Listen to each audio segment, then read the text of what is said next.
The morning of the 16th of September 1943 began with promise for Hauptmann Werner Koch's reconnaissance battalion. The Americans had retreated hastily from their positions near Salerno, leaving behind the usual detritus of a rushed withdrawal, ration boxes, ammunition crates, fuel drums. But as Koch's vehicles crested the hill, overlooking the abandoned American supply depot, what he saw made him radio immediately to division headquarters. "Send every driver you can spare," he transmitted. "We've just captured enough transport to motorize the entire regiment." Spread across the Italian coastal plain like a dealer's lot sat over 100 pristine GMC CCKW trucks, the American Army's standard 2.5-ton cargo vehicle. They were lined up in perfect rows, keys in ignitions, fuel tanks topped off, maintenance logs tucked behind sun visors showing recent service. The Americans had abandoned them during the night when German artillery had gotten too close, choosing to save personnel rather than equipment. Fell rebel Otto Braun, a former truck driver from Munich, walked between the vehicles in amazement. "Sir, these are all identical, completely identical. Same color, same configuration, same everything." Koch nodded, though he didn't quite grasp the significance of Braun's observation. In the German military, no two trucks were exactly alike. Even vehicles from the same manufacturer came with variations, modifications, different specifications based on when and where they were built. This standardization was something new. "Check if they run." Koch ordered. Braun climbed into the nearest truck, turned the key, and the engine roared to life immediately. He tried another. Same result. Within minutes, German soldiers were starting trucks all across the depot. Every single one started on the first try. "Mein Gott," Braun muttered, examining the engine compartment. "It's so simple. Look, everything is accessible. I can reach every component without removing anything else." The trucks were designated CCKW, the military designation that troops had turned into Jimmy or Juice and a Half for its 2.5-ton capacity. But to the German soldiers examining them that morning, they were simply Die Amerikanischen Wunder, the American wonders. By noon, Koch had received orders from Berlin that would set in motion one of the most embarrassing technical failures of the German war effort. The message was brief and direct. "Send one captured American truck to Berlin immediately for technical analysis. Highest priority, signed Speer." Koch selected the newest looking vehicle, serial number 42 to 78934, topped off its fuel tank, and assigned his best driver for the journey to Berlin. As the truck departed, Koch remarked to Braun, "In 3 months, we'll be building these by the thousands." Braun, who had spent the morning examining the vehicles more closely, wasn't so sure. "Sir, these trucks, they're built differently than ours. Everything is simplified. It's like they designed them to be built by farmers, not engineers." Koch laughed. "Then German engineers should have no problem improving on farmers' work." 2 years later, Germany would still be trying to build a single copy and failing spectacularly. The captured GMC arrived at the Daimler-Benz Technical Center in Berlin on the 23rd of September 1943.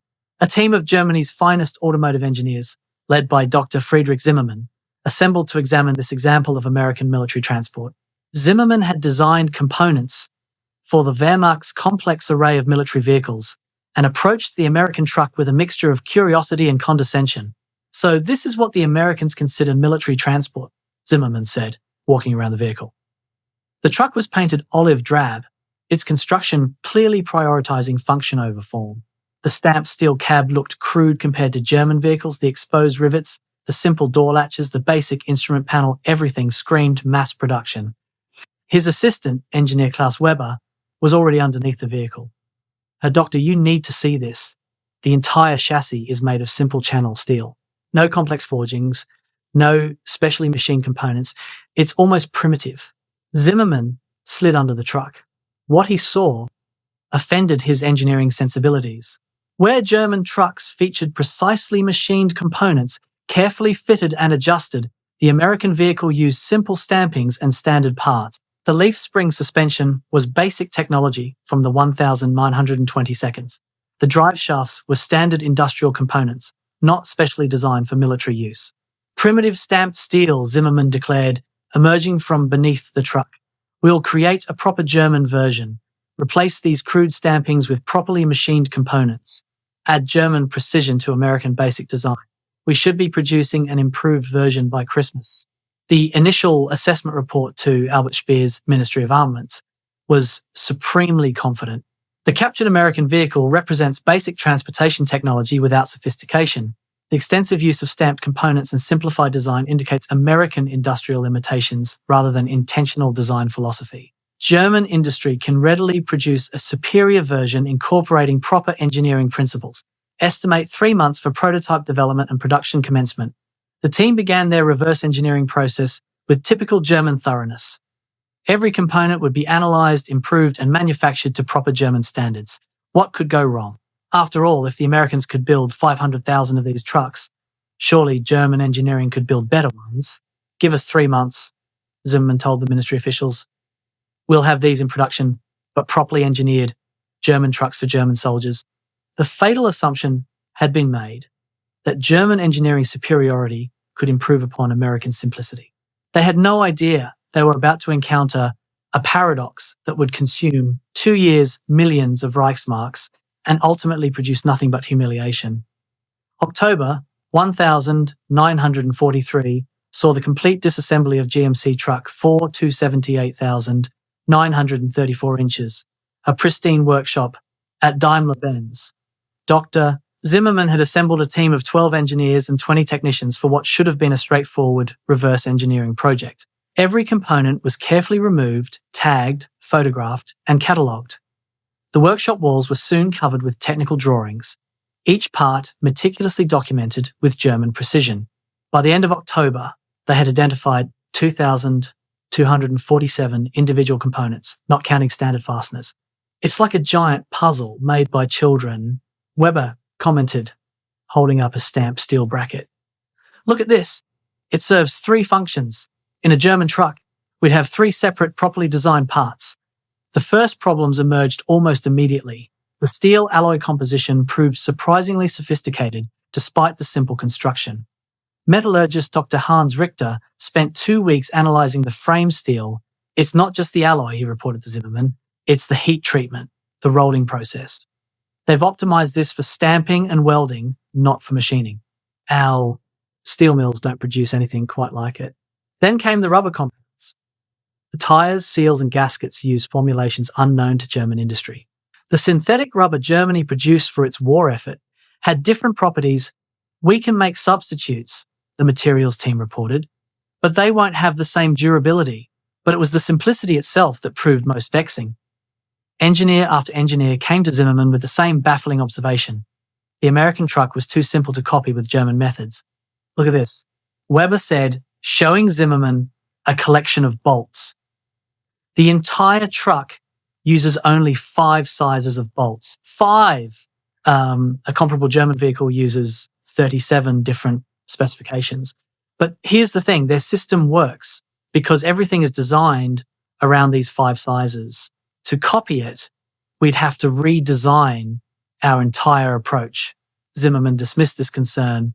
Then we'll use proper German specifications, each bolt optimized for its specific application.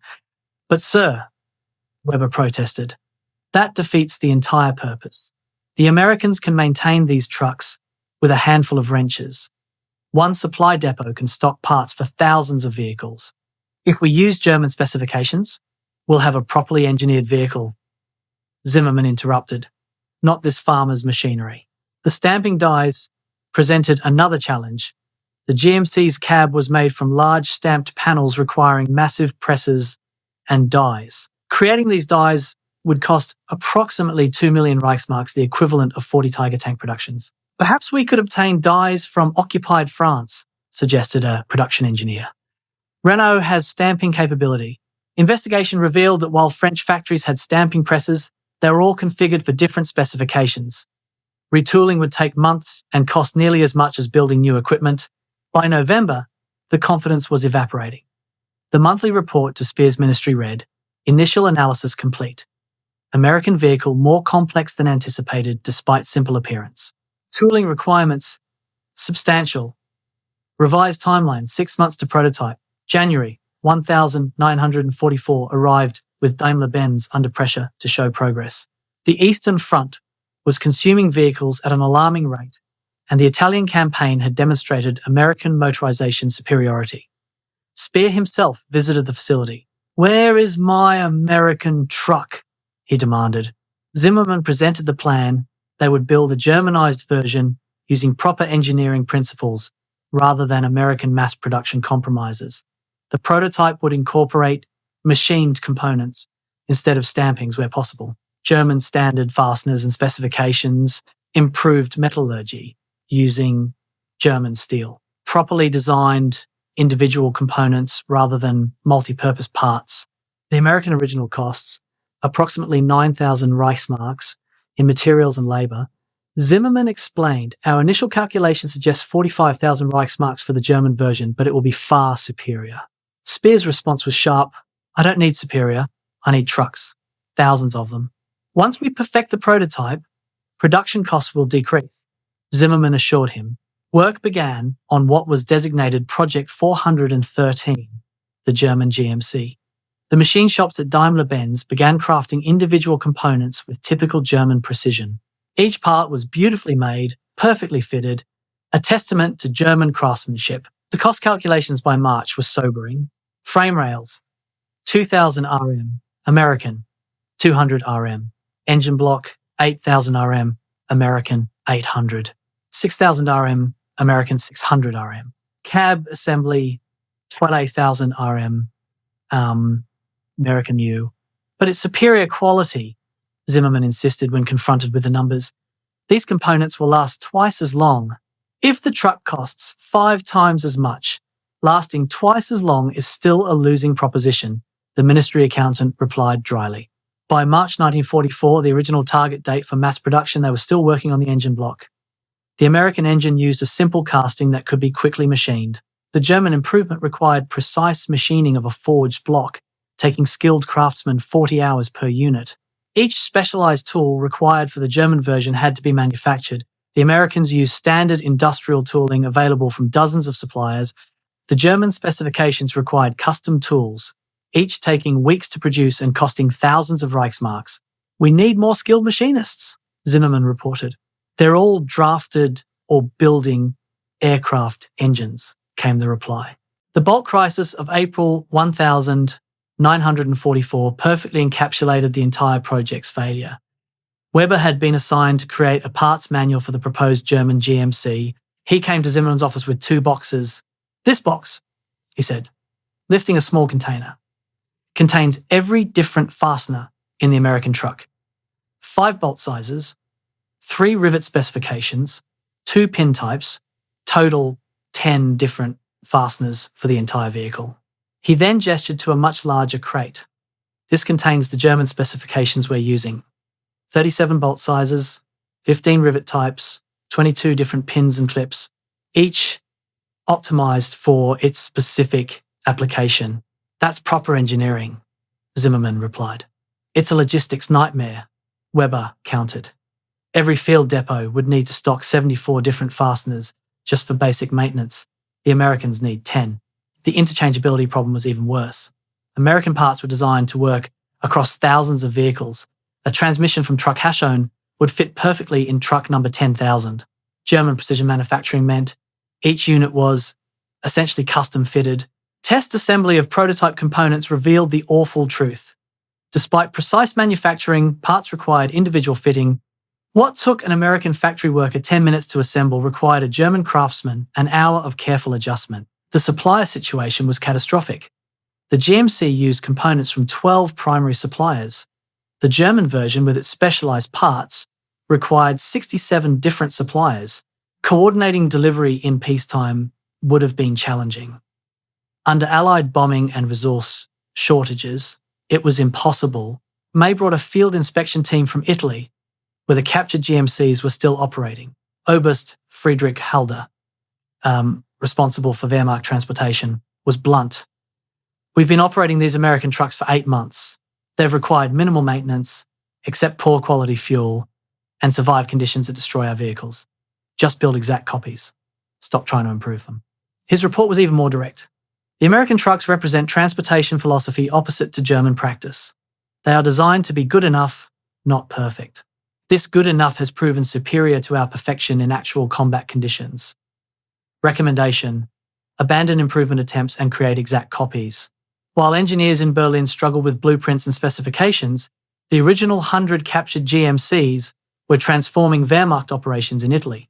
These trucks, now bearing German crosses instead of American stars, had become the most prized vehicles in the German inventory. Hauptmann Koch, who had originally captured them, commanded a transport battalion that included 20 of the GMCs alongside German Opel Blitzers and Italian Fiat trucks. The difference in reliability was stark and embarrassing. The American trucks simply don't break. He reported to headquarters in June 1944. We've run them through mountains, mud, under bombardment.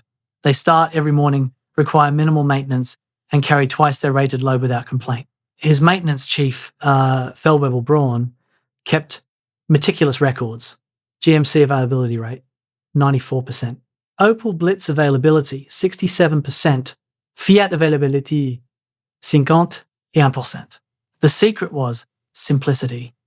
When something did break on a GMC, it could be fixed with basic tools and often with improvised parts. German trucks required specific components, special tools, and trained mechanics. One incident became legendary among the transport units. A GMC had taken shrapnel damage to its radiator. The German mechanic, lacking proper replacement parts, fashioned a repair using brass shell casings and solder. The truck continued operating for 3 more weeks until a proper radiator was salvaged from a destroyed vehicle. Try that with a precisely engineered German radiator. American supply depots, occasionally overrun or abandoned, yielded treasure troves of spare parts. In one depot near Anzio, the Germans captured 10,000 GMC spare parts, enough to keep their captured fleet running indefinitely. They have crates of everything, Braun marveled. Fan belts by the 100, spark plugs by the 1,000. All identical, all interchangeable. One part number fits every truck. Meanwhile, getting parts for German vehicles required complex requisitions, assuming the parts existed at all. Often, they didn't. German production was prioritizing tanks and aircraft. Trucks were an afterthought. The field reports grew increasingly frustrated. Berlin promises German copies of American trucks, while we operate actual American trucks that outperform everything German industry has provided. Stop wasting resources on development, either build exact copies or capture more trucks. D-Day changed everything. The Allied invasion of Normandy in June 1944 demonstrated American motorization on a scale that stunned German observers. Every American unit was fully motorized. Trucks, jeeps, half-tracks, an endless stream of vehicles poured across the beaches. Speer himself called Zimmerman to a meeting. The Americans have landed with 150,000 vehicles in the first week. We need trucks. Not perfect trucks, not superior trucks, just trucks. Many trucks. Now, the order came down: abandon the improved German version, build exact copies of the American design, no modifications, no improvements, just straight reproduction. This should have been simpler, but it revealed an even deeper problem. German industry wasn't configured for American-style production. The material challenge was immediate. American steel, optimized for stamping, wasn't available. German steel was too hard for the large stampings required, too soft for the wear components. Creating the right alloy would require retooling steel mills already operating at capacity for weapons production.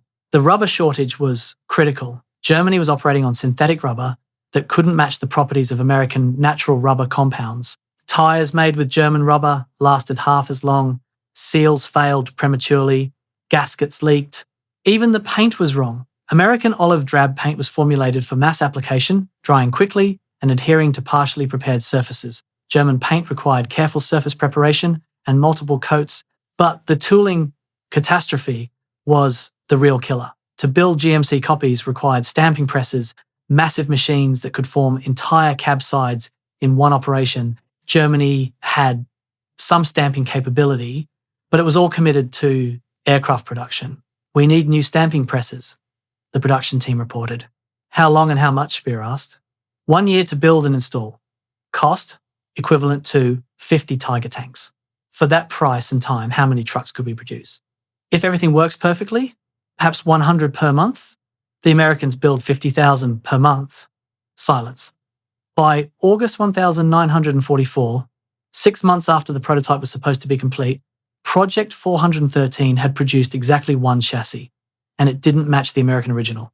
The Daimler factory had been bombed twice, setting back progress months each time. The prototype chassis, carefully crafted over weeks, was destroyed in the second raid. Blueprints were scattered, some lost forever. Technical drawings had to be recreated from memory and remaining photographs. The labour situation was catastrophic. Skilled machinists had been drafted for the Wehrmacht's desperate defence of France. Their replacements were foreign workers, Poles, French, Czechs, who couldn't, or wouldn't, maintain German precision standards. The Americans used farm boys and housewives to build their trucks, Weber observed bitterly. We need master craftsmen and can't find them. The production report for August 1944 made grim reading. Time invested, 11 months. Money spent, 1,4 million Reichsmarks. Trucks produced, 0. Projected completion of first prototype, indefinite. An investigation revealed the full scope of the disaster. The German prototype required 2,000 man-hours to build what Americans assembled in 130 man-hours. At that rate, if Germany devoted its entire automotive industry to GMC production, they could build perhaps 10 trucks monthly. We're wasting resources that could build 3 pack anti-tank guns on attempting 1 truck, a ministry analyst calculated. A truck that we already have 100 examples of, operating perfectly. The question was asked repeatedly